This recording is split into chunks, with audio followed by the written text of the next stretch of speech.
ওপৰতে মাথাউৰি নিৰ্মাণ এইটো আপোনাৰ ৰথখোলা শিৱ মন্দিৰৰ পৰা বুঢ়াগাঁও হায়াৰ ছেকেণ্ডেৰী পাৰ হয় এইখিনি বুঢ়াগাঁও হায়াৰ ছেকেণ্ডেৰীলৈকে এইখিনি ঠাই মানে PWD আছিলে দি থকাৰ পিছত ইয়াৰ ওপৰতে আপোনাৰ মাথাউৰি নিৰ্মাণ হয় আৰু এটা কথা আপোনাক ক'ব বিচাৰিছোঁ যে স্বাধীনতাৰ পিছত আমাৰ মৰিগাঁও আৰু বুঢ়াগাঁও যিটো সংযোগী পথ এই পথটো বুঢ়াগাঁৱত এই মানুহখিনি আজিলৈকে যন্ত্ৰণা ভুগি আছে আজি ক'ব বিচাৰিছোঁ স্বাধীনতাৰ পিছত আজিৰ দিনতো এটা ভাল ৰাস্তা হোৱা নাই মৰিগাঁও টু বুঢ়াগাঁৱলৈকে এই কথাটো একেবাৰে সত্য আৰু যি PWD ৰাস্তা আছিলে সেই ৰাস্তাটোৰ ওপৰতে মাথাউৰি হৈছে এইটো এটা মানে বিৰল ঘটনা এটা ডিপাৰ্টমেণ্টে এটা ভাল এটা ৰাস্তাৰ ওপৰতেই আপোনাৰ মাথাউৰি নিৰ্মাণ বিকল্প বহুত ব্যৱস্থা দিয়াৰ পৰামৰ্শ দিয়া হৈছিল কিন্তু বিভাগে কোনো পৰ্যায় নামানে যে 2 বছৰৰ ভিতৰতে বা এবছৰৰ ভিতৰতে আমি পকী কৰি দিম বিভিন্ন প্ৰলোভন দি এই PWD ৰাস্তাৰ ওপৰতেই বিভাগে জলসম্পদ বিভাগে আজি এই মাথাউৰি নিৰ্মাণ কৰিছে আৰু মাথাউৰি নিৰ্মাণ কৰি এই অঞ্চলৰ যিমান ছাত্ৰ সমাজ আছে ছাত্ৰ ছাত্ৰী আছে ব্যৱসায়িক আছে মানুহ আছে বিভিন্ন ক্ষেত্ৰত আজি জমৰ যত্ন ভোগাই আছে কিন্তু এনেকৈ যদি থাকে অহা 26 যি নিৰ্বাচন আহি আছে বুঢ়াগাঁও মানুহৰ কিন্তু খং খুব থাকিব কিন্তু এই চৰকাৰখনে এবাৰ হ'লে ভাবি লোৱা উচিত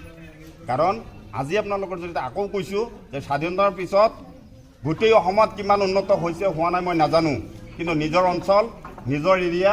মৰিগাঁও টু বুঢ়াগাঁৱলৈকে ৰাস্তা আজিও ভাল হোৱা নাই মুঠতে আজিও আপুনি অলপখিনি যাব ভাল আৰু বাকীখিনি ভাঙি এবাৰ সিফালে ৰিপেয়াৰিং কৰিব ইফালে এবাৰ ৰিপেয়াৰিং কৰিব ইফালে কৰোঁতে সিফালে শেষ আৰু কাক দিয়ে মাত্ৰ 6 মাহো নাযায় সেই ৰিপেয়াৰিং আকৌ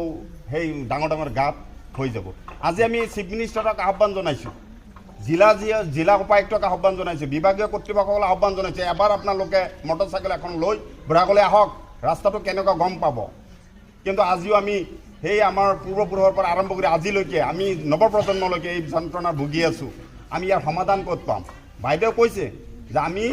অসমত আন্দোলন নোহোৱাকৈ একো নাপাওঁ আৰু এই মুখ্যমন্ত্ৰীয়ে আন্দোলন বেয়া পায় যদি আন্দোলন সঁচাকৈ বেয়া পায় তেতিয়াহ'লে আমাৰ যে সমস্যা আমি উত্থাপন কৰিছোঁ এই সমস্যা অতি পলমেই বিভাগীয় কৰ্তৃপক্ষক হতুৱাই আমাৰ সমস্যা সমাধান কৰি দিয়ক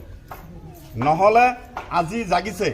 আজি অসম যুৱ ছাত্ৰ পৰিষদ জাতীয়বাদী যুৱ ছাত্ৰ পৰিষদ আগুৱাই আহিছে বিভিন্ন দল সংগঠনে মেমোৰাণ্ডাম দিছে তথাপি কাম হোৱা নাই আজি প্ৰাথমিক অৱস্থান ধৰ্মঘট হয়তো অহাকালি সকলো দল সংগঠন মিলি বুঢ়াগাঁৱত তীব্ৰ গণতান্ত্ৰিক আন্দোলন গঢ়ি তোলা হ'ব এই চৰকাৰৰ বিৰুদ্ধে কাৰণ আমাৰ সমস্যা সমাধান কৰি দিব লাগিব এটা চৰকাৰ সমস্যা সমাধানৰ কাৰণেহে থাকে